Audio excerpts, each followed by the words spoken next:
ጥምቀት ለክርስቲያኖች ዳግም የመወለድ የመገለጥና የእርቅ ታላቅ በዓል ነው።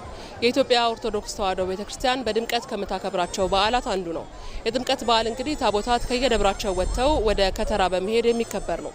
ይህም ኢየሱስ ክርስቶስ ወደ ዮርዳኖስ ወርዶ በመጠመቅ ለሰው ልጆች ትህትናን ያስተማረበት ተምሳሌትነት እንዳለው ቅድስት ቤተክርስቲያን ታስተምራለች። በባቱ ከተማ የጥምቀት በዓል በሁለት አይነት መልኩ ይከበራል። አንደኛው በሐይቅ ጉዞ ተደርጎ አንደኛው ደግሞ እዚሁ በየብስ የሚደረግ ጉዞ ነው። አሁን የምንገኘው በባቱ ከተማ የሐይቅ ዳርቻ ነው። ዛሬም በዚህ የሆነው ይህ ነው። ታቦታት እዚህ ሲገኙ ሌሊቱን በቅዳሴና ማህሌታዊ ስነ ስርዓት ሲከወን አድሯል። የቻለው ምእመን እዚሁ በማደር ያልቻለውም ደግሞ ንጋት ላይ በመምጣት ከማህሌቱም ከቅዳሴውም ተካፍሏል። በኋላም ወደ ባህረ ጥምቀቱ በመምጣት ካህናትና የሰንበት ትምህርት ቤት ተማሪዎች ያሬዳዊ ዝማሬን አቅርበዋል።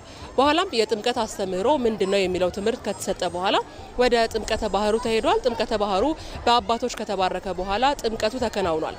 የ2018 ዓ.ም የጥምቀት በዓል እጅግ በደመቀ መልኩ በዚህ በባቱ ከተማ ተከብሯል።